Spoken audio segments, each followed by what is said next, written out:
Welcome to Exclusive Let's. Let us learn with Let's. Hi guys, this is Gayatri. Today we are going to look into the poem Ozymandias of Egypt by P.B. Shelley. Now let us look into the title explanation. Here, the Ozymandias means a tyrant, a dictator, or a megalomaniac. A megalomaniac is a person who has an obsessive desire for power or someone or something with immense size. Is also called as Ozymandias.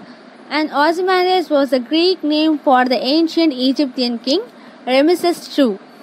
Shelley started writing his poetry soon after the British Museum's announcement that acquired a large fragment of a statue of Ramesses II from the 13th century BC. Some scholars also believed that Shelley was very much attracted or inspired by the statue and he started writing this poetry. Now let us go through the poet introduction. Poet Percy Bysshe Shelley lived between August 4, 1792 to July 8, 1822. He was born in England and educated at Oxford University. He is one of the major romantic poets, widely regarded as one of the greatest lyrical and philosophical poets in the English language. Shelley did not see fame in his lifetime, but recognition for his achievements in poetry grew steadily following his death. The poem introduction is that the poem was published in the Examiner, a weekly paper, in 1818. The poem was included in Shelley's collection Rosalind and Helen, a modern eclogue with other poems, in 1819, and in a posthumous compilation of his poems published in the year 1826. This poem explored the fate of history and ravages of time. Even the greatest men and empires they forged or temporary, their legacies, their will, their political will faded to decay into oblivion or nothing. Let us move into the line-by-line explanation of this poem. I met a traveler from an antique land who said, "Two vast and trunkless legs of stone stand in the desert." Here, I refers to the speaker of the poem, that is the poet himself. Here the poet meets a traveler in an antique land. Here the antique land refers to Egypt, where the ancient civilization was once existed. The traveler describes how the huge and trunkless legs of the stone statue is standing alone in the desert. Near them on the sand, half sunk, a shattered visage lies, whose frown and wrinkled lip and sneer of cold command tell that its sculptor well those passions dread which had survived, stamped on these lifeless things. Here, the traveler sees the half-sunk face of the tyrant, which is frowning, and his lip is wrinkled, and his kind and uncontemptuous look tells the onlookers how passionately the statue would be sculpted. The traveler also says that the passion of the sculptor survived in these lifeless things, that is the statue, throughout the ages. The hand that mocked them and the heart that fed. These lines says that the ruler, though he is a tyrant, is a wicked person. He takes good care of the people. And on the pedestal, these appear. That is, the pedestal is the base on which the stone statue is mounted.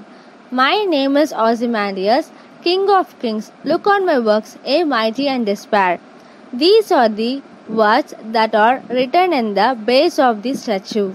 In these words, the tyrant says that he is not only the king of his people or not only the king of his empire. He says that he is the king of kings. He is the king for all the kings. That is, he is superior than anyone in this world. And this shows the arrogance of the ruler who is ambitious over his power.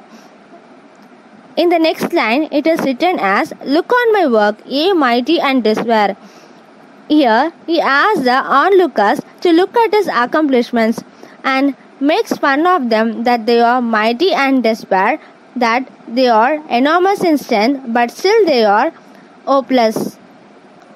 Next, nothing beside remains round the decay of the colossal wreck, boundless the rare, the lone and level stand stretched far away. Here, The speaker says that though the king is arrogant, though he is very powerful, what remains after his death?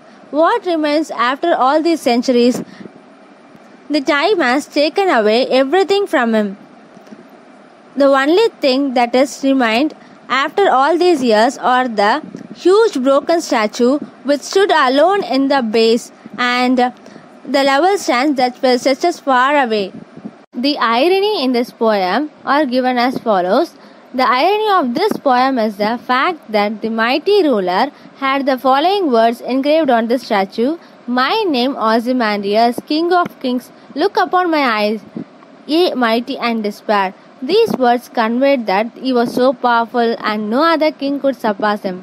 Yet the arrogant king did not realize that after his death the very same statue would lie shattered and all that left of it would be the inscription. The arrogant and the sneer on its visage are in direct contact with the statue's present fate. The king may have been powerful during his reign, but after his death, his legacy is at the mercy of the ravaging forces of nature. The past glory is now reduced to 2 standing legs and a shattered visage. Form of the poem.